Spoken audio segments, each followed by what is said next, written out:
Information Minister Kojo Oponing Nkrumah. This year's summit, which is the third summit, is themed Recognizing the Diasporan Contribution Towards Nation Building.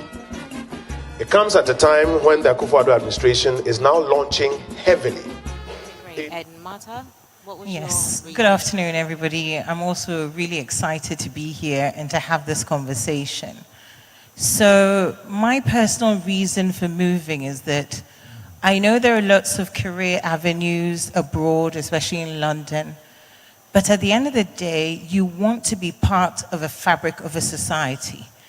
And when you're Ghanaian and you're outside, you want to be a contributor to the development of the country. For me, I was working as a lawyer, but in a financial institution. And when I looked at Ghana and the evolution of banking here, there was a contribution I could make to actually have impact here that I couldn't do the same in England. And then there's my daughter who's sitting somewhere in the audience, and hoping I don't mention her name. But I also needed her to remember who she was. Our parents are here, my family's here, to be familiar with going to the village, to be just as comfortable going to London, but to understand exactly who she is and where she comes from, so that wherever she moves in the world, she understands her own identity.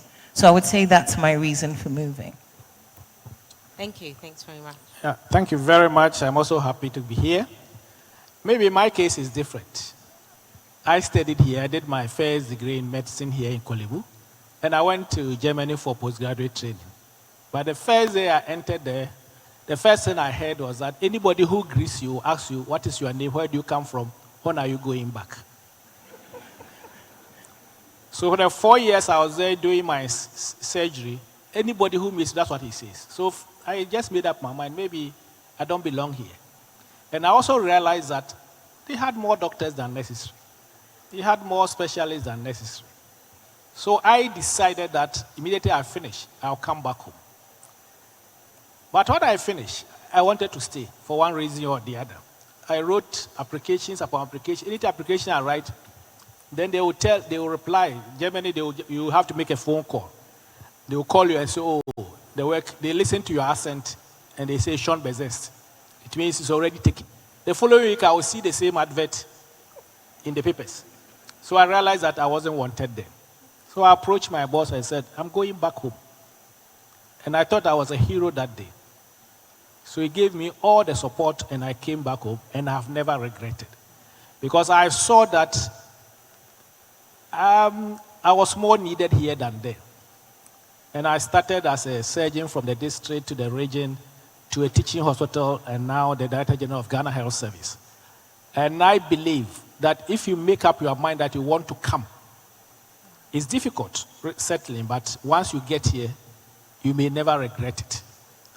There are a lot of opportunities also by coming home. You see, I know those in the diaspora because we've been engaging the diasporans in both in the US and also in UK. Their problem is if you want to come and give services here, how do you come? How do you enter the system? But luckily, we are working together with the diasporians, especially I was with Mr. Abibiu last year, isn't it? Since 2017, 2018, 2019, we'll be attending the Ghana Physicians and Surgeons Foundation in the US. And also, last year, I also attended the Ghana Association of Dentists and Doctors and Dentists Association. We have signed an agreement with them that if you want to come home, we will make it easier for you because there are about, in New York alone, there are over 1,000 Ghanaian doctors who are well specialized in very soft specialties, which we need them here. We are putting up a lot of new hospitals, and there's a problem even getting the young ones there because they have to get mentors. They have to get people who should teach them.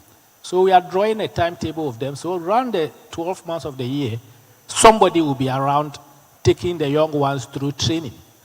And I have given, for example, Wa Regional Hospital, which will be commissioned very soon.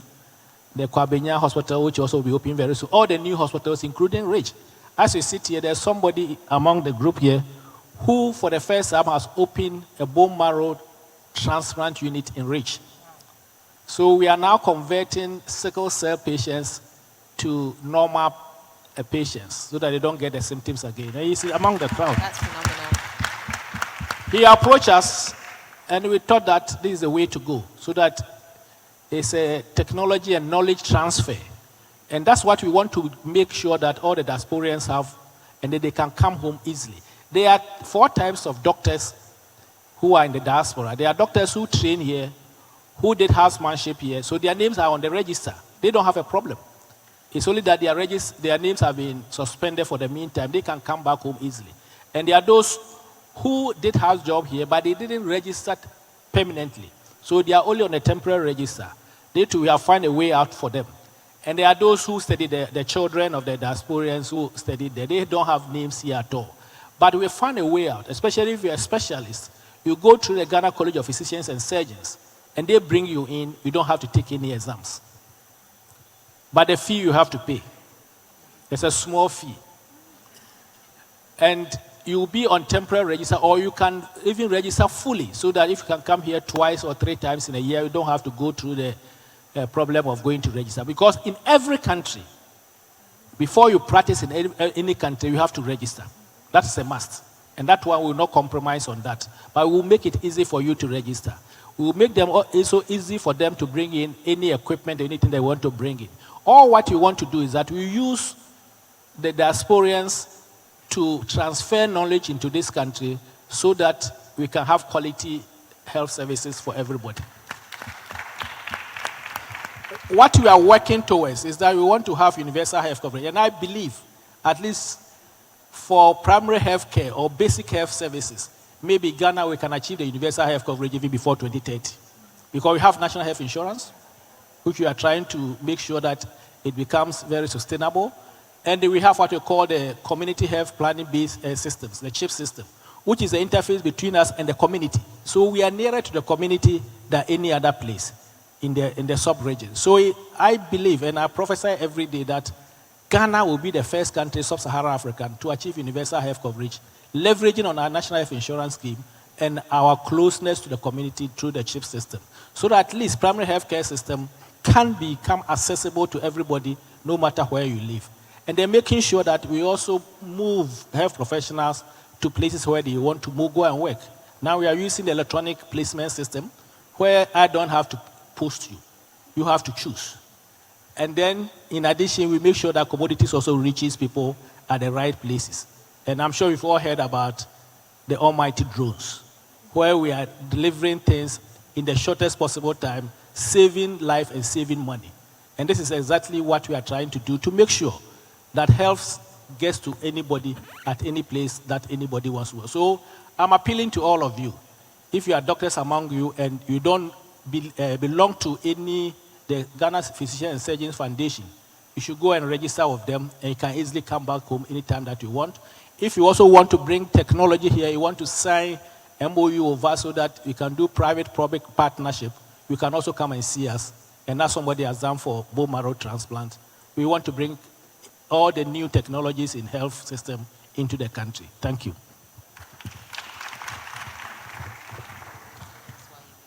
Right. Okay. I wouldn't say I've fully returned to Ghana, but I've been here for 18 years. But I spend half of my time between Ghana and the UK. So I'm spending about 6 months in Ghana, 6 months in the UK. So that was a conscious decision, that exploring the possibility of having, the opportunity to live in 2 places. And that has worked very well for me in many ways. So the family are both here. I mean, we spend time here, we have homes in both places. But my particular interest is in education, and we made a conscious effort to set up what we wanted to set up was a school that would provide a global class education. And we set out with an idea and managed to achieve it to a point where, without contradiction, we're one of the best Cambridge provision schools in the country. And I recognize the efforts required by everybody trying to do something in Ghana, starting with a piece of paper, starting with an idea, and how to, over a period of 18 years, to become a market leader. So that is the experience I have and hoping to share with people, where I often see people making very fundamental, basic mistakes. Not because the idea is a bad one, but the implementation and the frustrations can often obscure what may be a good idea, and people abandoning what they set out to do and going back to the UK and never coming back, or swearing never to come back. So I think that would do as an introduction, but I can provide more contributions. Great. Well, thank you very much for your contribution. So my first question is to you, I think Marta from Fidelity. As a HR recruitment consultant, I've worked very closely with Fidelity, and I know they do amazing graduate schemes for students here in the UK, here in Ghana. But how can you replicate that for the diasporans? And I also run an event called the Diaspora Drive, and we have 5 major concerns that we get as feedback from young people. So they're afraid of, what if something happens to them medically? So insurance is one of the big issues for them. And also, if there's an accident, we know that we don't have emergency like we do in the UK or in America. We don't have it at hand. So what are some of the things that are being put in place as part of the Ghana National Health Service?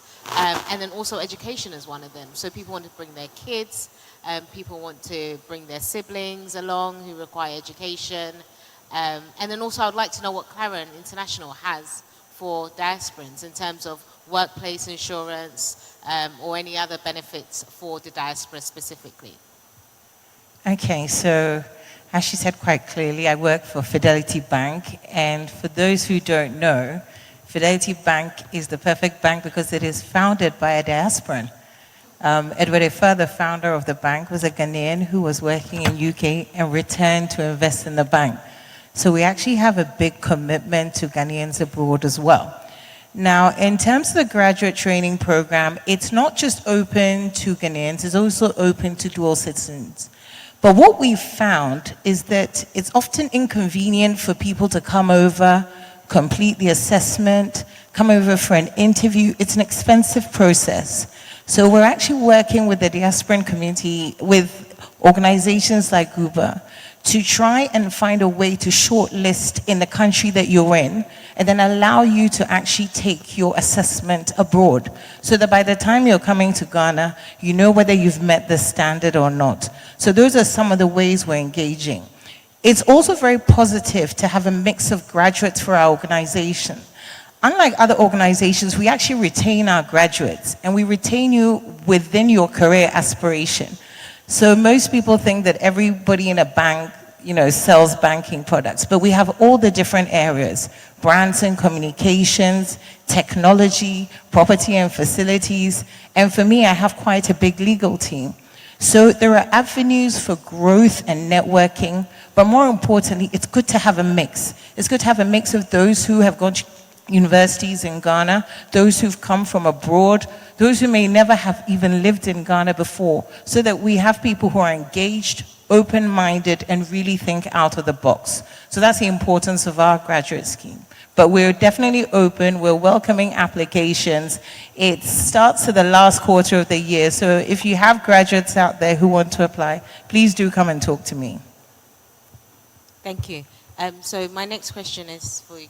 Yeah, the next question is about emergencies and ambulance and the rest. Yes, Ghana started with ambulance service after the May 9th disaster in the stadium. We got some free ambulances which came in. Ghana government bought some ambulances. But one of the problems that we encountered is that it's not sustainable.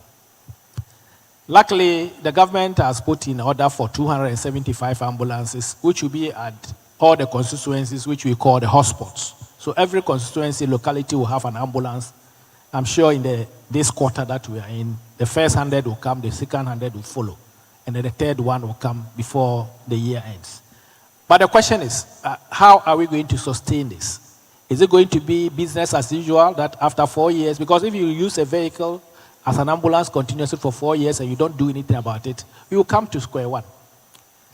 So what we are trying to do is to get together with people who have done ambulance service before. We went to India, and we saw a company who started with 54 ambulances and now has about 12,000 ambulances and serving about 20 states. But they have an integrated system. So what you need to have is an integrated ambulance or emergency health system. So if you call for an ambulance, the nearest ambulance within that locality using the GPS will come to come and pick you. And when it picks you, it knows where it's sending you to. So there will be no business of an ambulance or taxi has taken somebody somewhere and there's no bed. Because if you want to take the patient to Kolebu, but there's no bed in Kolebu, maybe it's better to take the patient to the Shai Osudoku Hospital at Dodowa. So this is a system that we want to work so that it is well planned and integrated. At the same time, I believe strongly that if you have a health insurance system which doesn't pay for your emergency services, especially emergency transport services, then I will not go and join the health insurance. So we are now also seeking that health insurance add pre-hospital care as part of this benefit package. And we've gone far. Once you do that, then the private person can then go for an ambulance service and well regulated by National Ambulance Service, and they will have a lot of private ambulance running. That's what they do in other countries.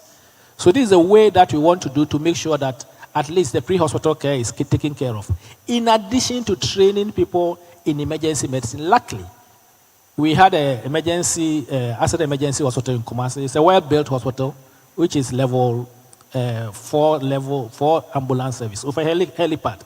But since we commissioned it, no helicopter has landed on it. So we will have all the centers, all the hospitals within every district has an emergency unit, which we are doing with all the new hospitals that we are building.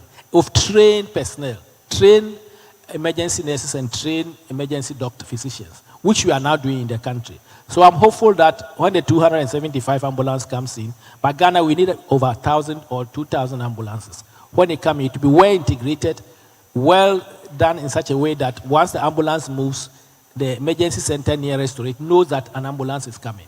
And then we can manage our patients and manage them very well. In addition to sending also logistics, commodities, non-medical and medical commodities at the shortest possible time to where they need them.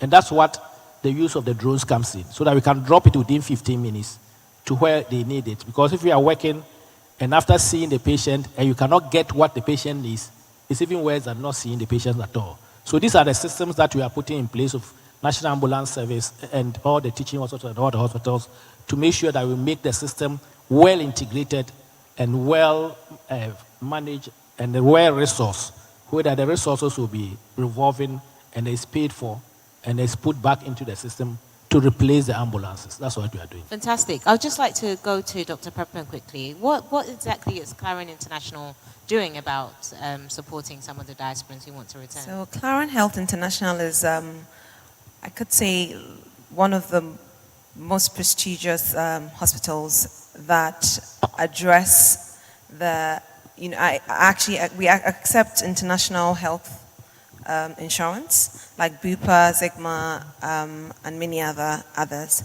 And I realized that most of my friends come from the UK specifically and are afraid to go to the public hospitals. In as much as I have gone out of my way to say that, yes, you can get good service going to the public hospitals, they are somewhat afraid because of myths and certain experiences their colleagues or friends have had. And so Clarion Health International is just perfect for these people who feel the need to get private health care at the standard they had been exposed to wherever they're coming from. So it gives them the assurance that coming home from wherever country they're coming from, they are going to be able to assess the sort of health care that is available wherever they are. That's not to say that the public sector or the public health care system is not efficient. It is as though you are, like we were initially addressing, most people are Ghanaian, but when they come to Ghana from the diaspora, they feel like foreigners. And so they find it difficult to walk to these public hospitals who seemingly look huge and it's a bit difficult to assess or even get to talk to a nurse or a doctor.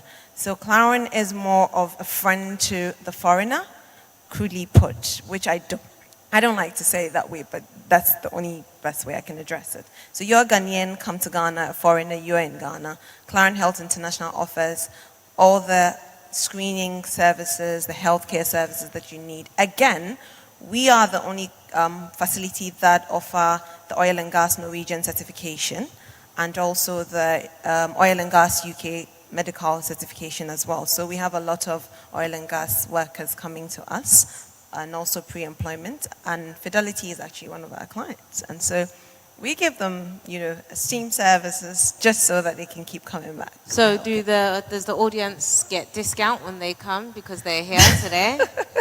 Well, yes, we always tailor something specific to the individuals. I'll say that my clinic doesn't have a generalized healthcare. We tailor it to you, the customer. So tell us your need, and we will give you what you need as a healthcare center. So share your experience with us. Yeah, I want to talk a bit about the obstacles to returning to Ghana, especially regarding education. I think from my experience, one of the things most people overlook is the cost of private education in Ghana when they're returning, because they would typically buy a car, build a house, and assume that the rest would take care of itself.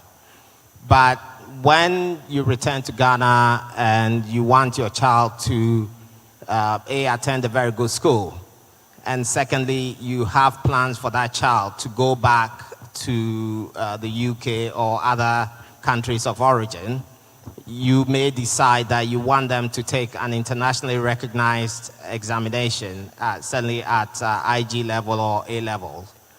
And that is not necessarily cheap. So with the best planning in the world, your typical fees may be equivalent to what you may have been paying in your monthly mortgages or something along those lines. And if you haven't factored that into your planning, you easily become frustrated because you've taken care of what you thought would be an obstacle, i.e. your mortgage, and you didn't take care of the possibility of fees. So you meet people who, you're paying what is equivalent to a mortgage on a 3-monthly basis, and it becomes a challenge. And I've seen people, return to countries of origin simply because of fees, because they may not be earning enough on their CDs to be forking out money for 3 or 4 children. So there are a number of planning issues that I recognize people don't necessarily, haven't thought through completely before they embark on the return journey. And that becomes an obstacle, so yeah. Thanks for that. As I was actually contemplating, some people may be interested in taking their students to the public sector. Now that there's free SHS, we were meant to have the Deputy Minister of Education here, but unfortunately he couldn't join us. But that would have been one of the questions. Like, do you advise it? And is it applicable to those in the diaspora that want to come back home? Well, it's horses for courses as far as I'm concerned. If you want to put your children in a good public institution, there's nothing wrong with that. I mean, I certainly benefited from attending, school in Ghana and attending a state school. But look at it from the point of view of the child. Sometimes you've made an adult decision to return to Ghana without the child necessarily being part of that decision. Now, if the child is 18, 17, 16, they may have a view as to what kind of educational outcome they want towards higher education, university, so on and so forth. So I believe you have a duty to preserve that child's options. So by putting them in a system that they would have been, that would be equal to what they would have had if they stayed abroad, is something of an obligation, in my view, that the parents need to consider. That means if they have to go back, they simply slot straight back into a system that can be easily assessed and their place quite easily established. if they're in the Ghanaian GES system, it is a bit difficult for overseas accreditations to understand and assess where they're placed, especially if they are not at an exam exit point. Free SHS is a wonderful idea. I endorse it. I embrace it. You know, I support it. I go around in various communities in my village and other places and support it in all sorts of ways. But as I said, that is what is available to a great number of people. For people returning to Ghana, I would say think carefully before you embrace it, because your child may not appreciate your decision. Thanks for that. So as part of, just on the note of education, I don't know if anyone has seen, but at the back in the exhibition room, there's this guide called the Ghana Good Schools Guide. Ava Simpson, the founder, sat right here, so you can speak to her after. What they aim to do is to guide you as parents for those that want to bring their children home.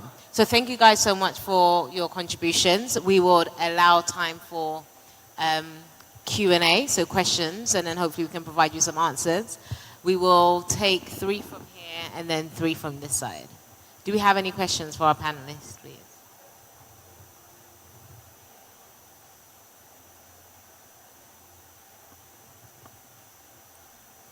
Thank you. So you can ask your question.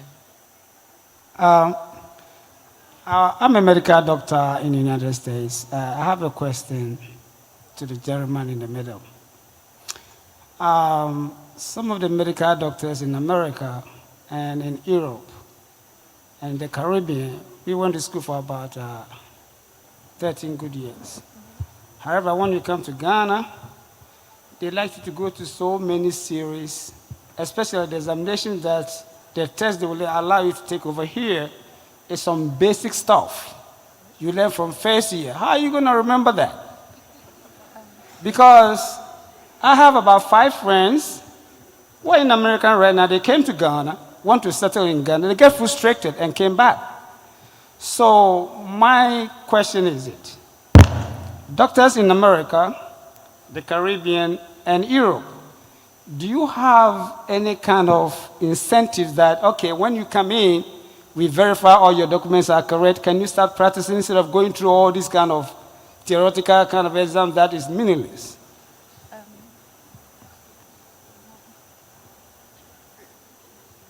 Sorry, so that question was for you. Yeah, thank you very much. I'm sure when I was giving my short presentation, I said there are different categories of doctors.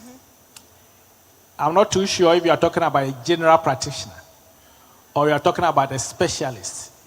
If you're a general practitioner, yes, you take that exam. The exam is not purely theoretical. It is an applied, it's like an OSCE. But before you come for the exams, ideally you are supposed to go for an attachment, so that because we want to know if you have the basis. We vet all your certificates. And that, to me, is done in every country. For example, I'm a surgeon. If I go to US now, I have to go through their system and have to pass my credentials before I can practice. It's done in every country. So we assist anybody who is coming in, if you're a general practitioner, to go for attachment for about 6 months or 3 months, depending upon you, and then you go through that type of examination. It is mandatory. If you're a specialist, you don't go through that type of examination. Then we know from your credential that you bring that you are practicing as a specialist at some place. So what we do, we organize a peer review exam of your colleagues, if you are surgeons, and they will ask you some questions. It will start with basic questions. If I'm examining you, I'll start with basic questions before I come to the other things that you do. If you don't understand, if you cannot answer the basic question, there becomes a problem. But we have a way out. That's why I said that we have the Ghana Physician and Surgeons Foundation in the US. If you're a member, it means you can then pass through the College of Physicians and Surgeons and they bring you in. You can actually come through an educational institution which you will not go through that exam. Then we are certain that you are elsewhere teaching. So that is the window of opportunity for anybody who is coming from, even if it's from the Caribbeans, and you want to join the Physician and Surgeons Foundation, they will do some screening before they will bring you in. So that's what we do. Unfortunately, we have to go through that. But now we've made it so simple that you don't go through the cycle that people used to go through before. So it's as simple as that. You have to register before you can practice. Can I comment? Can I make an additional comment? I make the observation because you know, I know a lot of people who are dealing with exactly what you're referring to, and it seems peculiar. It seems rather odd to me that somebody who is qualified to practice in the UK or certain countries, who has been certified and is subjected to extensive, you know, scrutiny before they're allowed to practice, cannot come to Ghana and easily apply that skill. In my view, the solution seems to be that there has to be some cross-referencing between the Ghana Medical Association or the accrediting body to check whether that person is in good standing in the UK or where else for them to practice. I know somebody who is a pharmacist of over 20 years. She's having to spend 3 months in Ghana to be observed, issuing medication. She's practicing certified in the UK. She's spending 3 months in Ghana, you know, just to be told that she's now competent to prescribe, to, you know, issue medication in Ghana. It seems, I mean, if under the Commonwealth system, before the EU regulations were, if you pass in Australia, you could come into the UK and practice without having to take an exam, because they recognize the validity. They recognize that the standards are consistent. Are we saying that the standards in Ghana are equal to the UK? I think not. And it's not because the Ghanaian professionals are incompetent. It is simply because our systems are inadequate right across the board. Our systems are inadequate, and therefore, if you go somewhere else, you have to be subjected to a level of scrutiny to ensure that you are at par. That the same cannot be said for somebody practicing in the UK who would be subjected to a very high level of scrutiny before they are allowed anywhere near a patient. And for that reason, I think that, you know, some conversation needs to be had about using the registrations in the UK and other recognized countries, not every country, certain countries, to be allowed for those people to practice here without, you know, too much obstacles being put in their way. Thank you very much, sir. I think Dr. Prempa had a point. So I beg to differ, because if you say so, so that a UK doctor can practice freely without being assessed by our regulatory body in Ghana, you should be able to stand firm and say that I, Dr. Karen Ajuman Prempe, should travel to the UK and walk into any surgery and practice as a medical doctor. And there's a regulatory body in the UK, in Ghana, in America. And it is a form of checking as to whether the person is at the level where they say they are. In reference to the gentleman's basic science, the cell is actually the basic of medicine. Therefore, when someone is assessing you as a medical doctor, even in our final exam, the examiner has the right to take you as far as the first day you entered medical school and ask you questions about it. I understand where you're coming from, but when someone comes from another country into my country and tells me they can do a surgery, I ought to examine the person, or better to assess the person, to be sure that I am allowing my citizens to be operated upon by this person. Therefore, they go through this form of assessment to qualify them to be able to take care of my fellow Ghanaians. Right. I mean, can I, because you're responding to the question, to the response, if I may be allowed. You know, the answer you gave, unfortunately, is the same answer that the medical establishment in Ghana provide for purposes of self-preservation. You know, because you can't tell me that somebody who's operated in the UK on Saturday, or say on a Friday, and has been subjected to that level of scrutiny, comes to Ghana and they cannot, they somehow become inefficient by Monday. Now, the issue is that there are these peculiar exceptions where you have agencies like Médecins Sans Frontières. They arrive in Tema on a ship and they are allowed to practice. I'm not aware that they are being subjected to. Sorry, I think maybe you are getting it wrong. Anybody who goes to any country to practice has to be registered. That is in our medical profession. I'm sorry, but that's how it is. So anybody who is coming with Médecins Français, we register all of them. But what I'm saying is that if you are a specialist, it's a different ball game altogether. If you are a generalist, we take you through an examination. It's done in countries. And I don't think that means that the standard of UK is higher than the standard of Ghana. I don't believe so. I've been in the classroom of UK, people who have trained in UK and in Germany, and I did very, very better than them. But the problem is that, you see, we should not look at our country as if anybody can walk into the country and come and do whatever he wants to do. That one, the Medical and Dental Council will not agree. If you want to come back and work, I've told you what you go through. If you are in UK, go through the Ghana Association of Dental and Medical Practitioners. And they will bring you in and you will know what you will do. You look at all your credentials and then we will then give you something that you can come and practice. But under no circumstance, we will not agree as a country to let anybody come in and just walk in and say, I'm coming to operate because I operated on Saturday, I'm coming to operate on Sunday. Martha it is not allowed.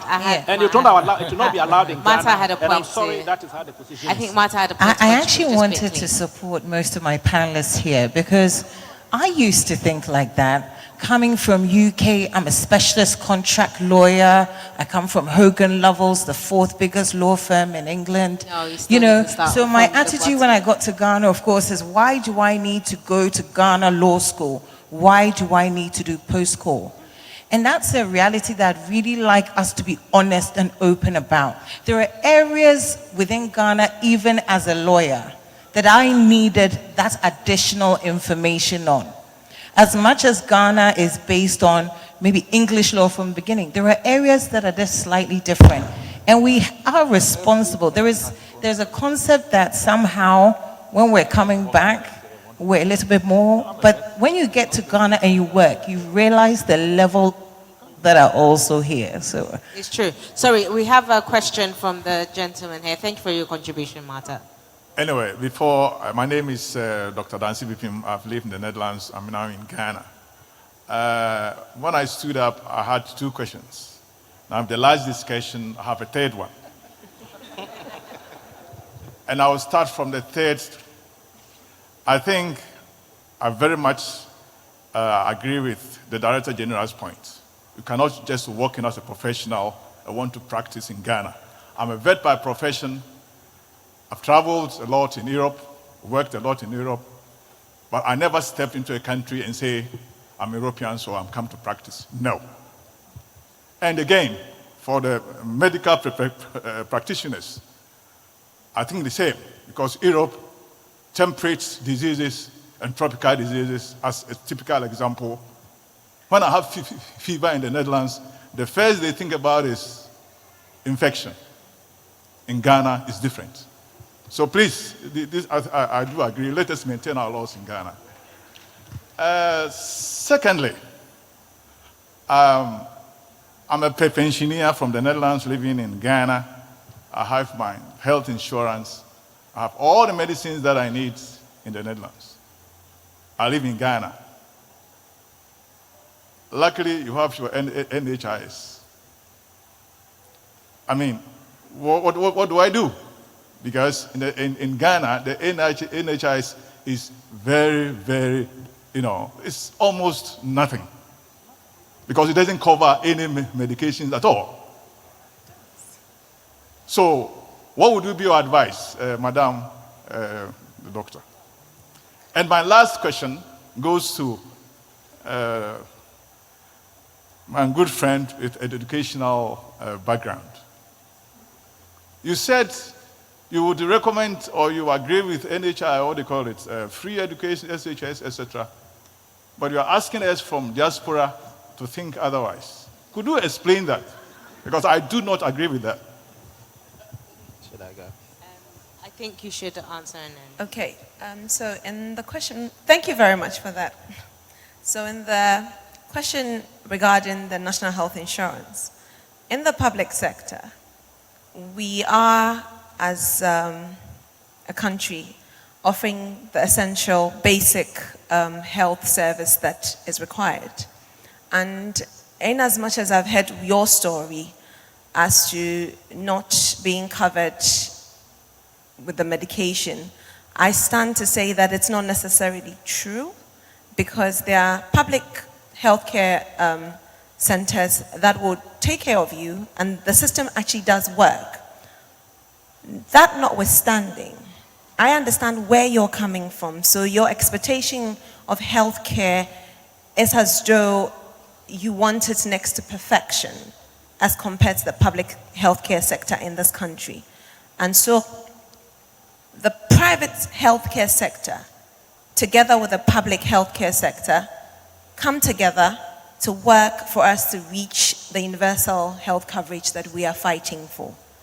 So depending on what health insurance you have, my facility accepts a lot of the international insurance, i.e. Bupa, Sigma, amongst many others. If you have any of that, you can walk into our facility and any other private hospital available. Also in the country are very good private health insurance that is able to help the national health insurance, again, achieve the universal health coverage that we're fighting for. And so if you can afford it, I would urge that you look into the private health insurance, which will give you the health care in the private sector that you're looking for, and even some public sectors, healthcare sectors as well. However, I want to correct that. The national health insurance does provide healthcare services in the public healthcare centers, yes. Okay, thank you. Sorry, you had a contribution. Yeah, regarding my comments about education, I think that in every country there is differentiated educational provision. So if you go to the UK, you have private schools that charge £30,000 a year, and you have free state provision. In Ghana, it's the same. You have private provision and you have state provision. Now, if you look at what free SHS is doing for people coming from very challenging and deprived backgrounds, it's offering people an opportunity for the first time to be able to attend secondary schools without the worry of paying fees. And the reason I know this, that it's so important, is because I'm involved with a number of voluntary organizations that support rural communities to receive their rightful entitlement to education. And there is no way those children could have been in school today. I know of people who got aggregate 6. Even last year, free SHS, they got aggregate 6. They couldn't even afford the cost of buying trunks, mattresses, and so on and so forth to go. You need, in order to attend secondary school in Ghana, even with free SHS, you need about 2,000 to 3,000 Ghana cedis to mobilize.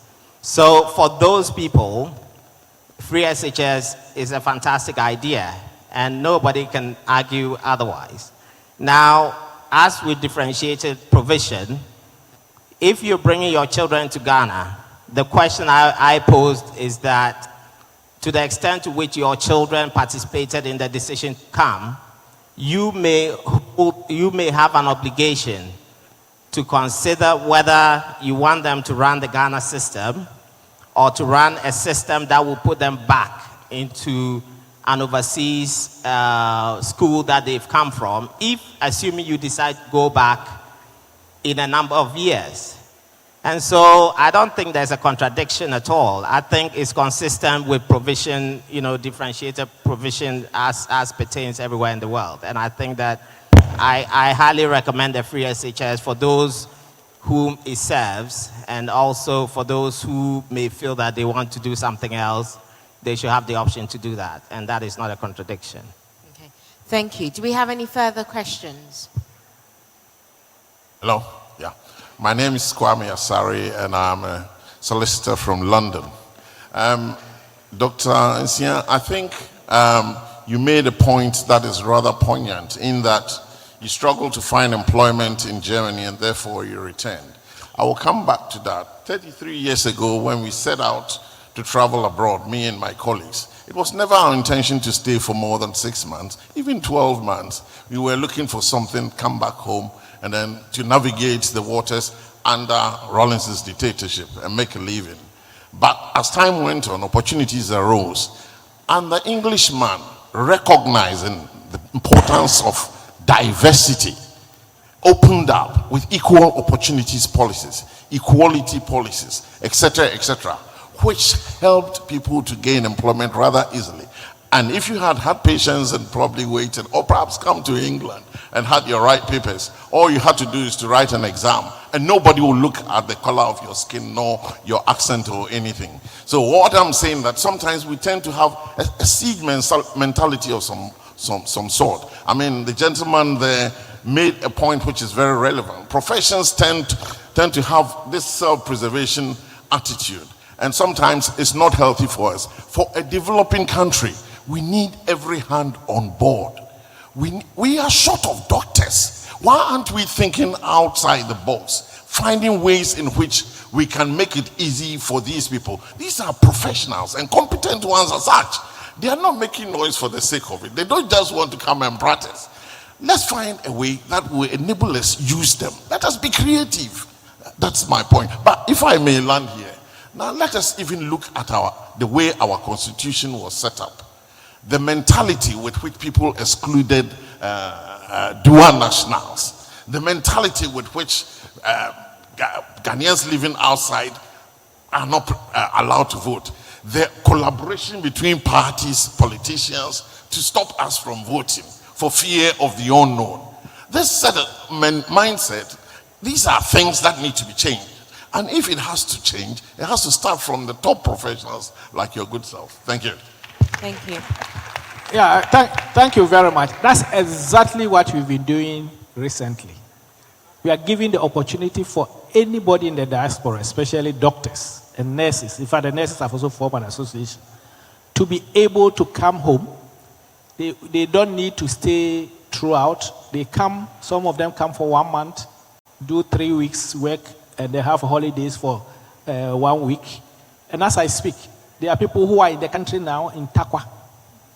So we have organized people and we have signed a memorandum of understanding with them that they can come and work and impart knowledge and transfer their the specialization that they've learned, so that people here will also learn. Because if you don't do that, we cannot build this country alone with only people in this country. I believe that if you take examples of India and other places, the country is built by people who are also outside. And that's exactly what we are talking about. That's exactly what we are doing. We haven't made anything very difficult for people. Because of that, Medical and Dental Council, which regulates the medical profession, the Nurse and Midwifery Council, which regulates the nurses, are working together with identified groups and people who are in the diaspora to make it very easy. You come in, you work, and you want to go and come back the following year or so, you can come. Those who also want to come back, there are people who have also retired, who want to come back and also help. We also encourage them to come. The only thing we will tell you that, we have a place maybe in Wa or in Bunkurugu, a hospital is there, can you go and assist us? Or even in Ridge. That's why I said that somebody has come with a group of other people to open a bone marrow transplant unit in Ridge. And it's working as we talk about it, we are speaking now. There are people who have come in to set up dialysis centers. There are people who come in to do all other operations, the people who are doing renal transplant and the rest. This is what we are doing in the country. So exactly what you are saying is what we are doing. That mentality is gone. Thank you very much. We have one more question, and then that will be it for this panel. Hello, my name's Charlotte Frimpong. I'm here from London, but I'm also part of the Ghana Union. I just wanted to make a quick point in that what our learned friend said about people who are practicing medicine from the UK, the US. Maybe it might be an option to possibly put a list together, categorize people from certain countries where maybe there could be an express version of them going forward and being on the safe list of people that can practice in Ghana, because as we all know, people who practice in the US, the UK, they are subject to stringent checks. So I think maybe that could be one way of moving Ghana forward and lessening the bureaucracy. The point I had is to say, where is the information kept for the people? As you said, there are 4 types of doctors. Sorry, I'm talking to our friend for the Ghana Health Service. Where is the information kept for people to access the information about that they can go through a certain directive in order to get into the country and start practicing? Because I feel like we need to utilize technology. There's been a lot of talk about that. We need to utilize technology so that people can easily find out where the information is and what they need to do. So when they get here, they're not stuck wondering, how do I get into the health service and how do I start practicing? Thank you. Yeah, the information is on the Medical and Dental Council website. You can go on the Ghana Health Service website, the Ministry of Health website, you get all the information. You see, we are in a society where you also have to be very careful that you don't discriminate against somebody unnecessarily. So when you put the rules and you try to give exemptions, it becomes a problem. But now we have a leeway where if you are coming to the university system, or you are coming to the Ghana College of Physicians and Surgeons, or Ghana College of Nursing, you have a way of entering without going through any examination. That's the window that we have. Because we have people who have gone and come back from some countries, which I won't mention them. They come with all sorts of degrees, PhD in this and this and this. You sit down with them, and then you want to just have a chat. It is amazing, the knowledge level. But they're holding all the papers. But what we do also is that we make sure that you bring credentials, you bring referees and all this, and we check on them. The Medical and Dental Council, the regulatory bodies in this country are also, they have an association of all the regulatory bodies in the world, and also in Africa and the Commonwealth. So we have ways of cross-checking. And before we even ask you to come for anything, we've cross-checked and make sure that you have the relevant credentials. We know, because most of our people here train in the UK, in Europe.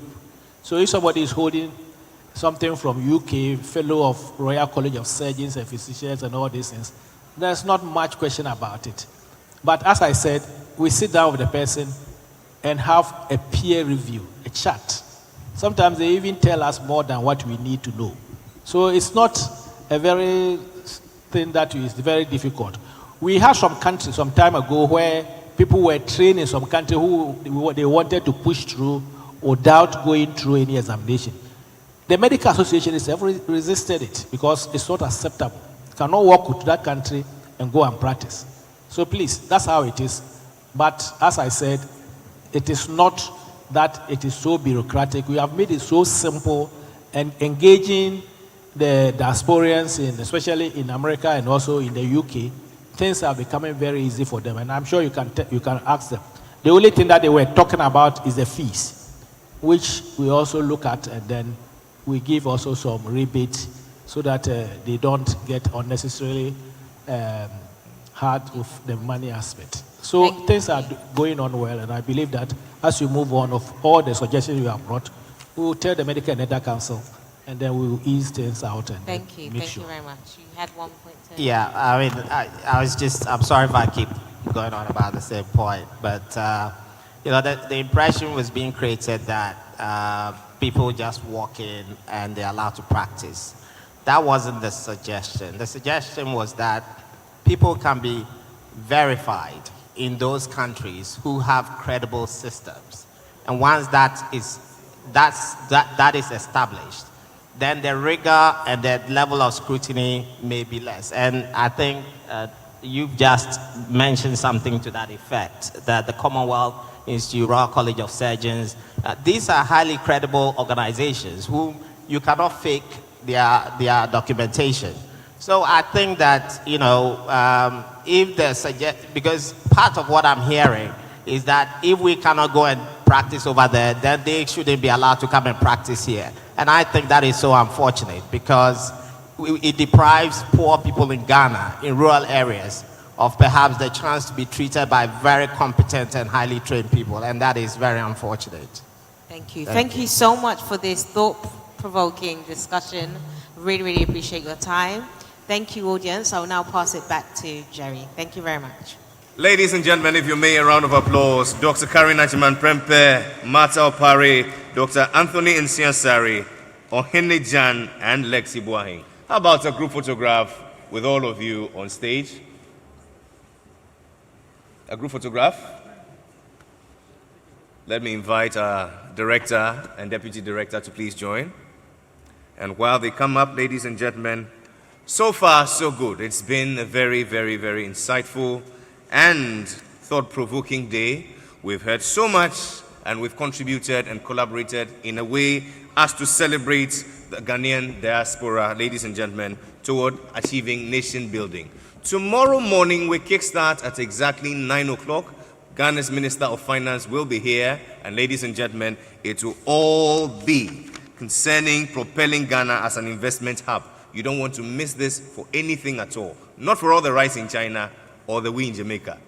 But ladies and gentlemen, at 3:30, we go live with our breakout sessions. Let me just run through them again.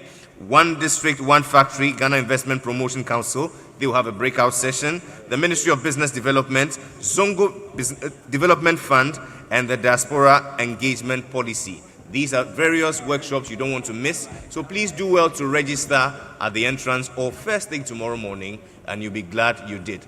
The tickets for Saturday's gala dinner are available at our stand. Ladies and gentlemen, 500 Ghana cedis is all it takes, and you don't want to miss that great night where we bond together as one great family.